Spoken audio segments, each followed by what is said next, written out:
November 3rd, 2019. This is Joe here again at Simple Life, part of our Global Poker Micro Stakes Grinding Challenge, ongoing, obviously. So some of the recent changes there, obviously, Global Poker has gotten rid of 4NL, which I'm really kind of upset about because 4NL was a type of, fit really well with my bankroll and kind of building it up and stuff like that. Of course, they got rid of it for unknown reasons. I'm just, obviously I'm the type of person that believes there's conspiracies with everything. And this whole thing is pretty nefarious to me. I just don't see why they would do that. Some people make the assumption that it has to do with rake because obviously the rake is a little bit, as far as percentage wise, and the amount that people really lose to the rake at the at the lower stakes on micro stakes is a legitimate type of argument. But if people are losing so much to rake, why would Global Poker get rid of it? You know what I mean? That's my argument. Does Global Poker really care? Do they really care how much people make or lose? I think they would be more considered. They would be more concerned about not so much concerned, but they would want people to lose more to the rake. Do I believe Global Poker is rigged? That's kind of a question. That's kind of a testy question. I'm not sure. I want to believe that it's all on the up and up and stuff like that, but I can't help but see these horrendous bad beats, and I know bad beats do happen. They happen more often at the online, and they happen way more online for the micro stakes. I get that. That being said, I played on 888. I played on Bovada. I played on Global. Played on Carbon. Of course, I played on PokerStars, Full Tilt. I played on pretty much all of the poker sites that have ever existed. And the variance and the downturn on Global is just by far out. It makes everything else pale by comparison. So in this video, we're going to be doing a Turbo 6 Max. They have included this a 23-cent buy-in plus I think 3 cents or whatever it is. 6 Max Turbo, of course, that's 5-minute blind starting off with 50. We said we're starting here at under the gun. Well, not under the gun, on the button with pocket sixes. But we'll go ahead and complete that. No reason to raise it up at this point. A lot of people will say that you have to loosen up a lot with these turbos, and you do. You have to loosen up a lot. But we'll be discussing a little bit about the Turbo 6 Max strategy here. As far as I see it, it's going to be like an auto fold because this just smashes pretty much everyone's calling range right there. So my personal viewpoint is that you could either play super tight at the beginning or you could just open it up. I would say that you would probably want to see as many flops as you can early on in a tournament, whether it's 6 Max, whether it's full ring. I think that there's a lot of value to be had with trying to see a lot of flops because people will be seeing flops really early on in the tournament, trying to hit stuff, trying to build pots and stuff like that, with, of course, a lot of people that want to chase stuff down, and you will see a lot of eliminations early. Even in the 6 Max sit and goes, you will see a lot of eliminations early. Of course, we see here this guy took it a little bit too far with the bad end of the straight draw and, of course, middle pair. 10-5 in middle late position. We're going to go ahead and let that go. So right now the dynamics already changed. We have a short stack, and you will see a lot of the times with the short stacks, they are more prone to just rip it in and, of course, do stuff like just call off 1/6 of their stack. Even if they're on the button. I think if he's willing to call 120 there, I think that he should probably just go ahead and be trying to get it heads up with that type of stack because his fold equity has been cut in half. So I don't think that's a good thing. I think leading out here for double the size of the pot is kind of weird, but it's indicative of like pocket jacks or something like that, or top pair, whatever. Pretty much the same thing. Of course, A7 makes a very loose call pre-flop, even on the button. I think that's either a raise, shove all in, or a fold situation. I think it's 90% fold, even because he had plenty of. He still had 20 big blinds. There's no reason to go crazy there. So I believe in these types of scenarios. No matter how little you're playing with, I think you should be playing the same similar type of game, even if it's 23 cents or whether it's $20 or $200 buy-in tournaments. You should be using and employing the same types of tactics and taking it just as seriously, because if you take it seriously for 20 cents, you will be taking it seriously for $200 as well, and even more seriously. So you want to develop the good habits now as much as possible, so they will carry on. Absolutely, that's one of the things I will continue preaching on and continue reminding myself about is a level and a balanced approach to the game, no matter what stakes that you are playing for. So the 6 max games, obviously, you want to open up your range as much as possible, even more so than you would in a cash game. But not like crazy style, like Queen 5. You want to try to see as many flops as you can early on in the tournament, and that's even more so with the turbo. So here recently with the tournament structure and my tournaments on Global Poker, I have been card dead as hell on these things. So you might just see a whole bunch of folds. I don't know. I might throw in a bluff here and there. I might throw something in there to try to mix it up. But we're still sitting at 1530. There's no real reason to go crazy here with a jack deuce under the gun. This wouldn't make sense raising that, so we're going to go ahead and let that go.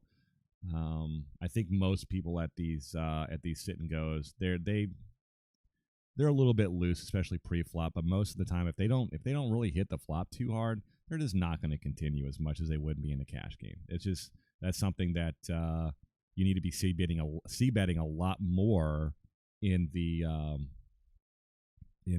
sit and goes than you would be in a cash game, because you can't just reload in a tournament. You have to start the whole thing all over again. So I would say more or less 90% a c-bet. Therefore, in a sit and go, and I would say in a cash game, you're going to be doing it probably anywhere between 60, 75% c-bet. But that's just my own figures. We got 8-9 suited in the big blind, so we're going to be defending here a lot, depending on how much it is to call. So we'll see what happens here. We have another dynamic here where we have someone with a shorter stack, and I think we're just going to see a flop here. We flop middle pair. I think this is probably going to be a check through. A jack does hit in the range of a lot of people. This is a full pot size bet. We don't have any backdoor equity, really. I mean, if that was like 9-10, I would have a little bit more backdoor equity, so I'm just going to go ahead and let that go. If there was a heart on board, yes, I would be doing that. Now it shows a jack 8, of course. Now if I would have hit an 8, yeah.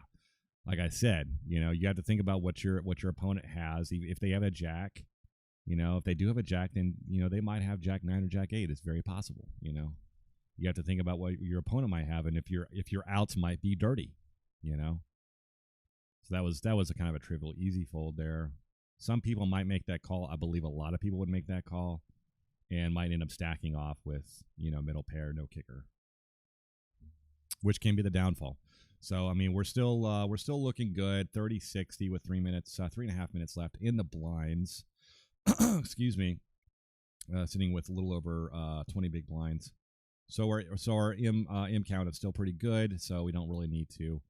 Of course, once the blinds go up again, our M's going to go way down. And when I say M, I'm just talking about the amount of big blinds that I have. Of course, there are no antes in the sit and go or anything like that. So you don't have to include antes in your M number. So we're just going to play it through and kind of see what happens. King Queen offsuit. This is obviously going to be a raise here, and we're going to go for a slightly shorter than we would normally. So we're going to do about 150. We don't always have to do 3x. Now, of course, if this guy jams or something like that, yeah, I really don't know. I mean, I just try to take things as they come. Ace Jack on board. We have 3 players. We have some backdoor equity. I think it's okay to go ahead and check this and see what happens. I mean, it's like 50-50 bet or check here with 3 players in. We have 2 people calling a raise. There's an ace on board. I know it's kind of scary. Of course, he's betting 60, and it's like... so we have a raise here.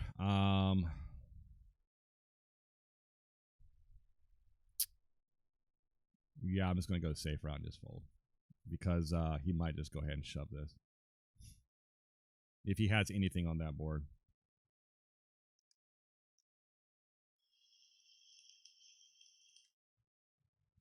Now, when they min raise like that, I mean, that's just that all that's really telling me is that they either have a weak.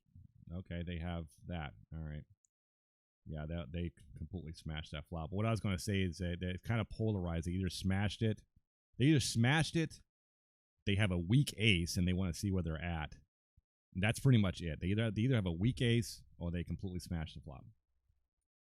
That is usually never a bluff. That is usually never a bluff. So yeah, we're going to go ahead and raise this up to 190. And there was no king or queen on the last board. I probably should make this a little bit more, but that's okay. Similar board here. We're going to go ahead and just lead out. And that was a good result. I think checking there is very, very bad. It really opens the door for, like a min bet, and then you just end up stuck, and then you have to raise, and then they're not going to believe you. And it's just in my opinion, when an ace flops like that, especially when you have some equity there, just go ahead and just lead out. If they call, if they raise you, it's an easy fold. You can still come back. You still have I would still have like 10 to 15 big blinds. So that's okay. Now we're back to our original starting stack, so we just have to kind of regroup and move forward.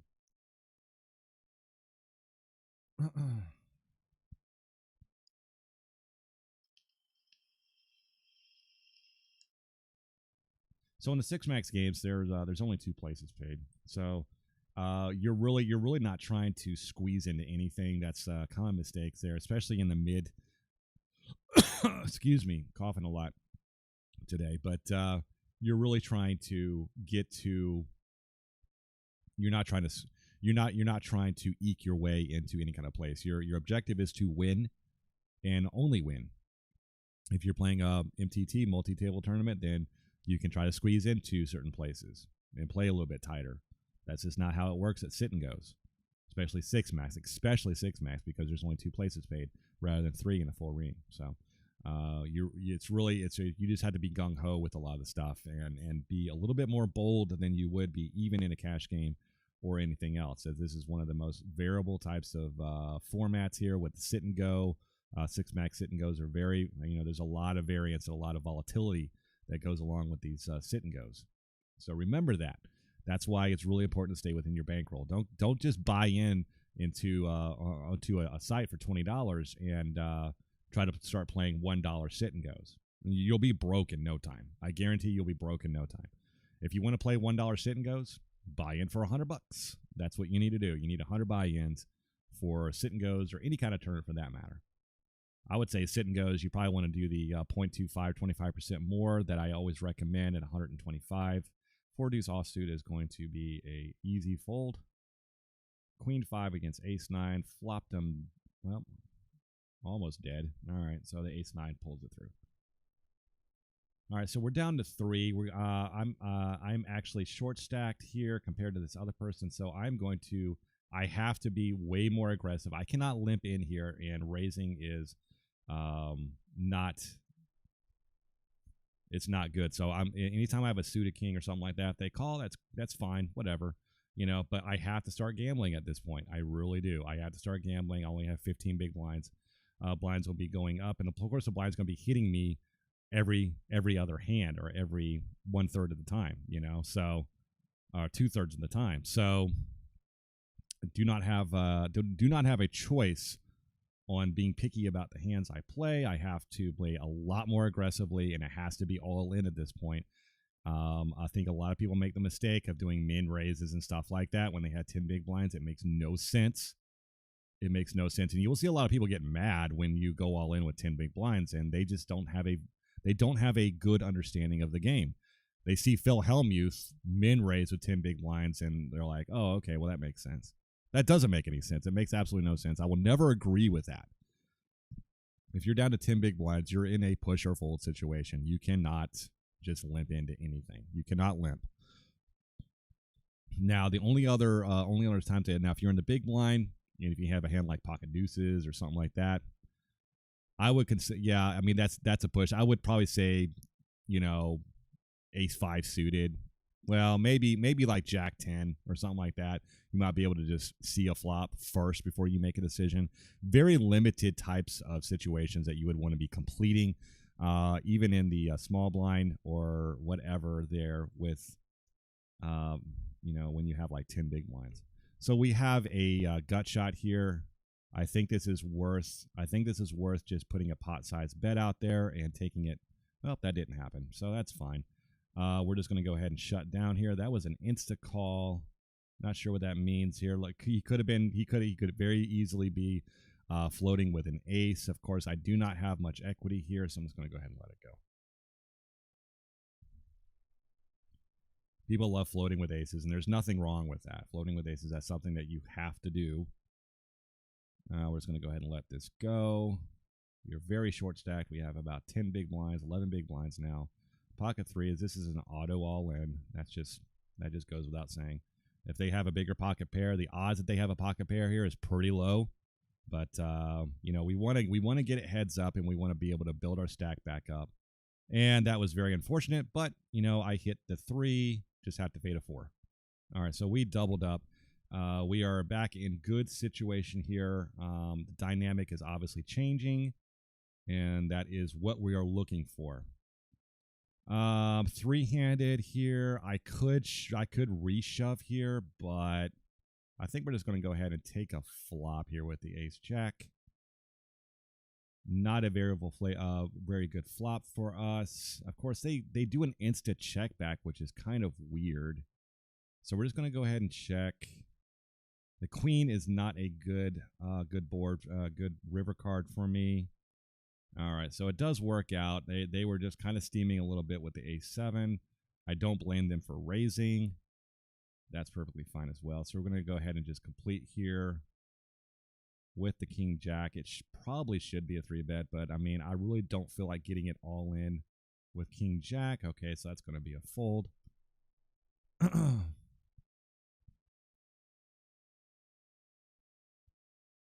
Yeah, it's kind of a weird situation, especially when it's okay. So we got a call, queen 10 versus actually it was actually ahead.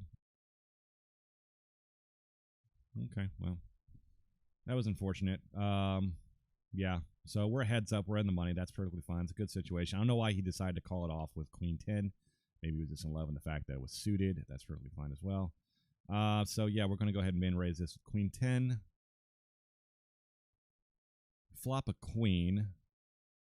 All right, so we are going to do a min bet.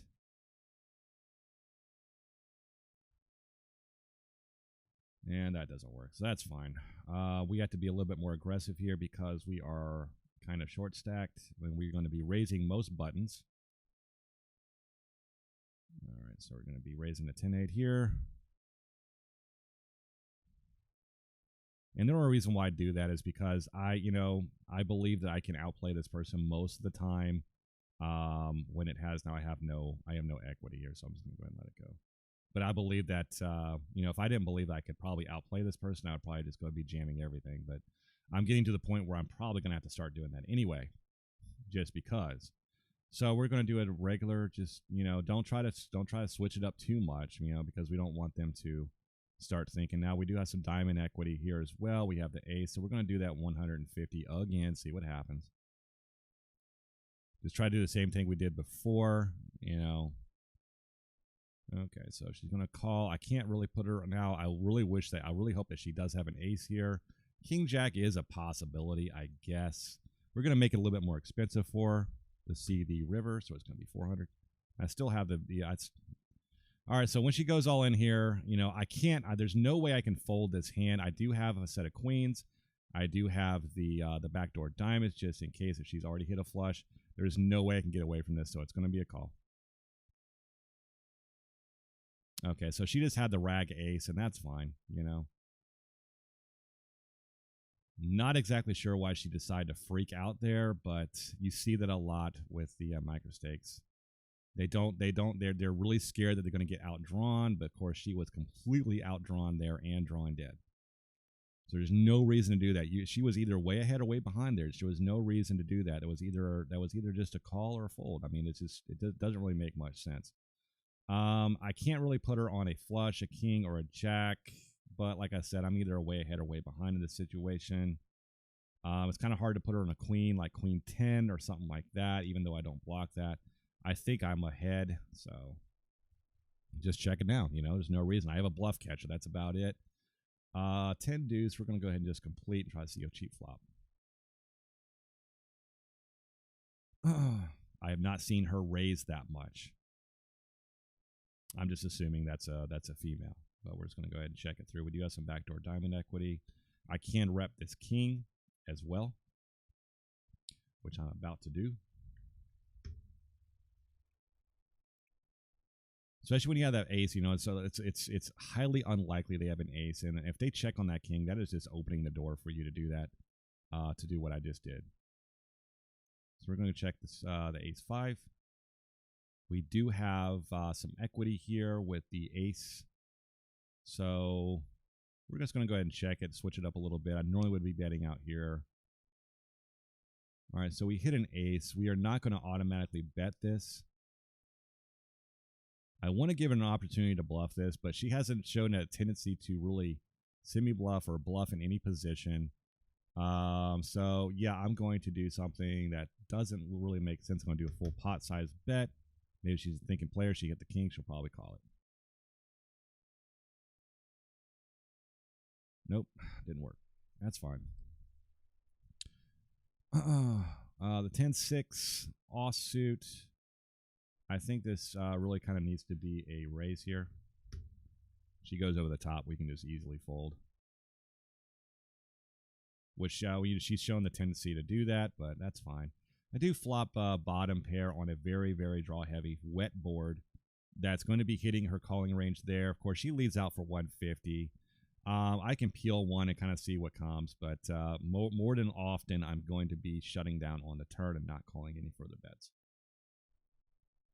The reason why is this really smashes her. And you see what she did. She put this little bet out there as a teaser and stuff like that. Yeah, true. She could have a really weak king, but there's just not much I beat here, and I'm not falling for the typical games that a lot of these players want to do. It's kind of a weak game, you know, and it's really highly exploitable. I can fold there very exploitably against her, and that's just kind of what I do here. So we're going to kind of do the same thing here with the 7-8, and I think I'm just going to see a flop here. She has a high tendency of checking here, you know. She doesn't really do much. So I have the open ender on the back end, so I'm going to play a little cautiously. Of course, this is pretty bad since Jack has me wrapped up tight. Any pair has me wrapped up, so I'm probably going to be shutting down on this turn, which is what I do. All right, so 4-3 out of position, suited. She just lets it go. That's a good thing. All right, so we see that she's pretty tight here. We're just going to let this 3-6 go. We've been playing a lot of non-suited gappers here. Yeah, it's unfortunate. All right, 4-9. I think this we're going to be coming in for a raise here. I folded a couple hands, you know, and I try to do that to try to. So they have this idea. I know that Jack 10 is going to be hitting her range a lot here, but I think I have to bet out here most of the time. Now she does something weird, and I can just easily shut down. So Jack 4. Yeah, it's just a garbage hand. I mean, if she wants to limp in, which she usually does, that's fine. We'll take a flop. All right, that's an instant check. We have like some backdoor straight draws, but you know, yeah, we hit one of the backdoor straight draws. I think this is still a check. We just don't really have much showdown value. Yeah, I think this is going to be a check give up. I think she's sitting there with probably maybe a king, maybe. I mean, yeah, it's just kind of weird. Okay. That's what I was thinking. I was like, no, a king doesn't make much sense. All right, so we're going to go for a little bit larger, 550. not too large. All right, so this is a really excellent flop for our hand. This does not really hit a lot of her calling range. I cannot put her on 5 most of the time. So we're going to do a little bit of a teaser bet. We're going to get a little cute with it, $5.99. All right. Sometimes when you use little cute bets like that, people kind of get really irritated and they'll make really, really bad calls. I've seen it a lot, unfortunately. I mean, I guess fortunately. I guess that would be more fortunate. King 8. Looks like that was a limp on her end. An ace on the button. I mean, we can take advantage of that. And if she has something, that's fine. We do have a king. So don't ever be afraid to bet out on the ace. You know, when they limp in like that, you know, the you see how she played her ace 7 and her ace 5 and stuff like that. If she has any kind of ace, she's going to let you know. She is really going to let you know. That's how a lot of these player plays. You know, just like she limped in before. It's really kind of hard to put her on ace here. It really is. So I'm just going to make it a little bit less to kind of entice her into the pot. There's not really a lot of draws out there. You know, so you see what I mean? So, I mean, yeah, I did flop middle pair, but I would be doing that with pretty much anything. So, all right, so we got her at least a 2.5 advantage, 3 advantage, almost 3. So she does have a tendency of limping into pots and just checking stuff. Yeah, she's going to let me know when she's got something. So that's an easy fold. All right, we got ace 8. She's sitting with about 10 big blinds. I think this is an easy all-in situation. I don't think that she's going to be limping in here much, and I do not want to see that. Ace 4, okay. Just have to hold up, fade a 4 or a 3, and we take it down, I believe, right? Yep, game's over. All right, so I really hope that you enjoyed this tutorial on how to play the sit and goes. One thing to keep in mind is, like I said, when you're beginning in a tournament, for sit and go 6 max, it doesn't matter how much the buy-in is. It does not matter. You want to be playing the same amount. No, you want to be playing the same way, no matter what. And when you actually start the tournament, you want to try to see as many flops as you can within reason. I'm not saying playing 100% of your hands, but instead of playing 20 to 25% of your hands as you would in a 6 max cash game, you want to be shooting for just a little bit more, about 30% of your hands, 30 to 35% of your hands. Now, if all of your hands are complete junk, I get it. If you are card dead, then you're going to have to start making your own luck. I mean, I'm sorry that sounds weird and it sounds counterintuitive to a tight aggressive type of style, but if you're just sitting there getting nothing but jack deuces, make that jack deuce work for you. You know, you have already consider this. If you've been doing nothing but folding, I guarantee you, most of the people at the table, there's only 6 people here. They have taken notice that you're super tight. Okay, so you need to take advantage of that. You don't need to keep folding until you get aces. Once you get aces and you raise, everyone's going to fold anyway. Okay, and I know that's frustrating. So if you already built a reputation of being a nit and all that stuff, once you raise, you're going to get a lot more. You're going to get a lot more. What's that word? You're going to get a lot more credit for a much tighter range there, and they're going to be over folding against you that much more. So you can exploit that. You're always going to be looking for things that you can exploit in this game. That's one of the key factors. So you're going to be paying attention to your opponents, and whatever their tendencies are, you want to be exploiting that and doing a reverse type of strategy against that type of thing that they're doing. Most of the people that are playing in these type of microstates, they're not playing a balanced game. So when you do find someone that's playing a balanced game, don't try to engage them unless you have you're going to be playing a much tighter range against them. Okay, and you're going to be trying to play these people in position even more. So until next time, I hope you enjoyed the video. Check back in for more videos in the future. This is Joe's Simple Life. Until next time, have a great day. Bye.